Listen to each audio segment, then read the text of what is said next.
Hello, this is Kyle here. Kind of got a new setup with a camera, which I'm glad. But today I'm going to do a little video over astrology and why I think it's a subject that everyone should,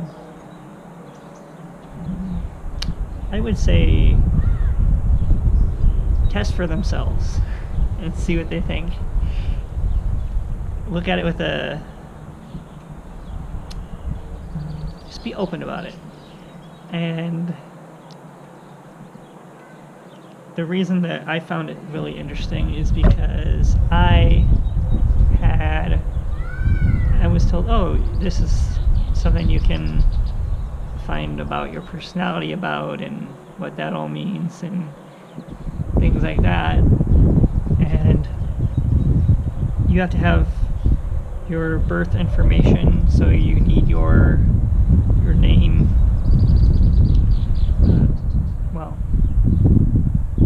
name, birthday, and then the year you're born, and then also the time you were born, the time of day, and where, your location.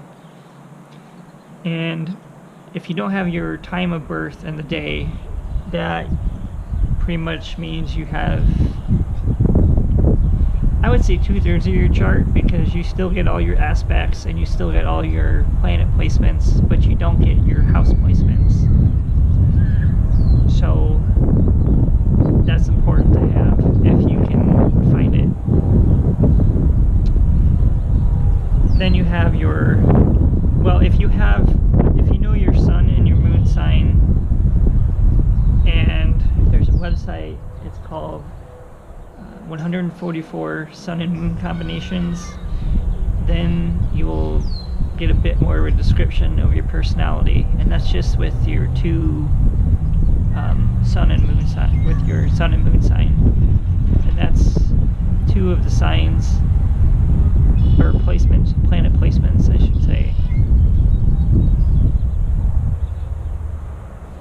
in each sign. Now there's some things called a stellium. That is when you have 3 or more planets in a sign, or if you have like an ascendant too, because your rising sign, ascendant, rising sign is all the same. It's the same thing.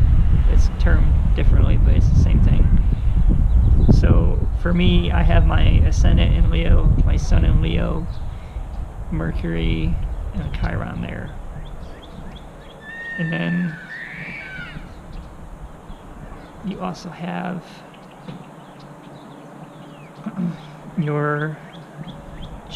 you have your Venus. My Venus is there too, Leo. You have your Venus, Mars, Jupiter, Neptune, Uranus, Saturn, and Pluto. So there's a bunch of different signs and placements, and some of them are generational. Like Pluto is the one that's furthest out there, so that would be, I know I didn't name those off in the right order, but Pluto would be more of a generational planet. So this is I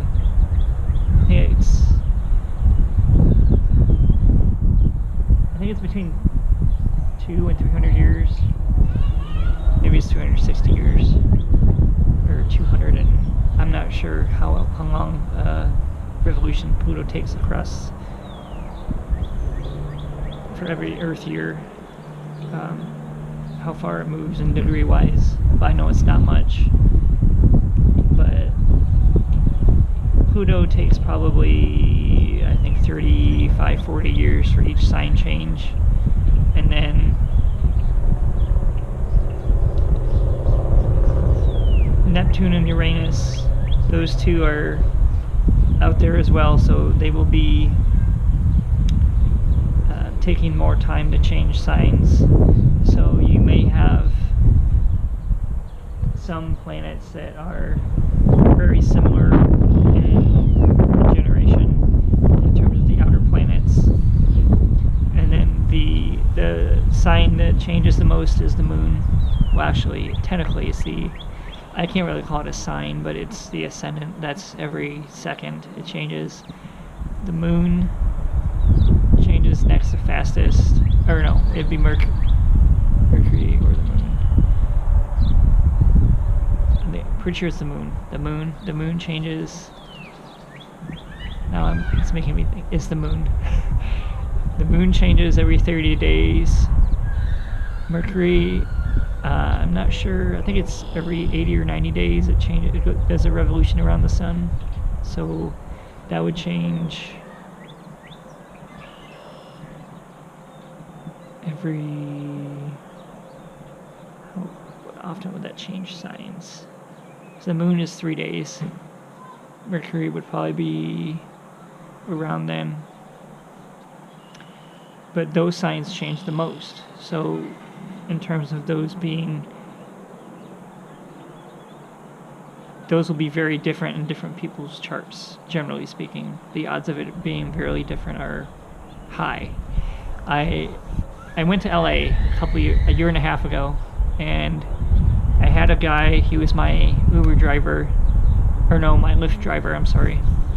And we actually had the same sun and moon sign, so that was really interesting. But the odds of that aren't really high. But there's only 144 different combinations, and you're living in a city with millions of people. But what are the odds that I would be paired up with that guy?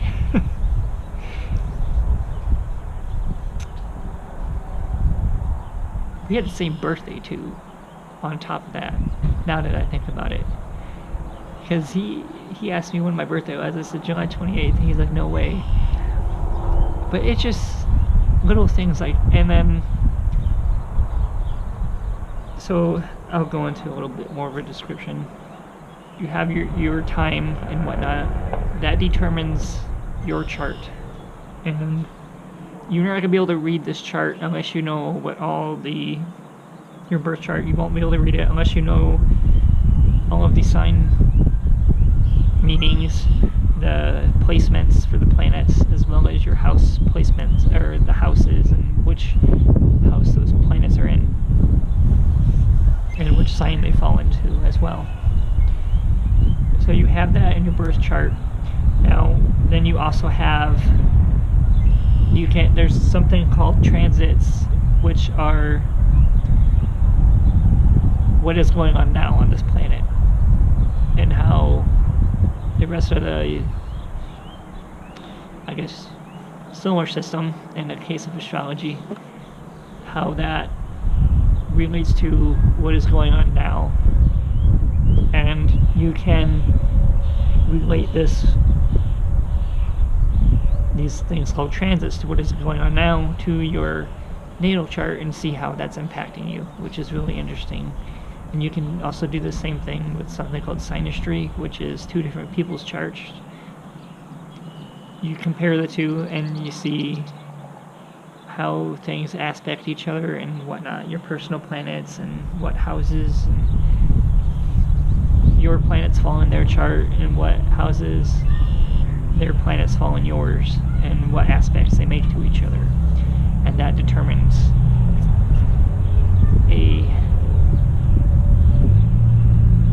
I would say a experience between you and someone else. And then there's something called horary, which I don't know too much about, but it's when you pose a question and then the astrologer will come up with an answer. I don't know too much about that. That is my astrology video for today.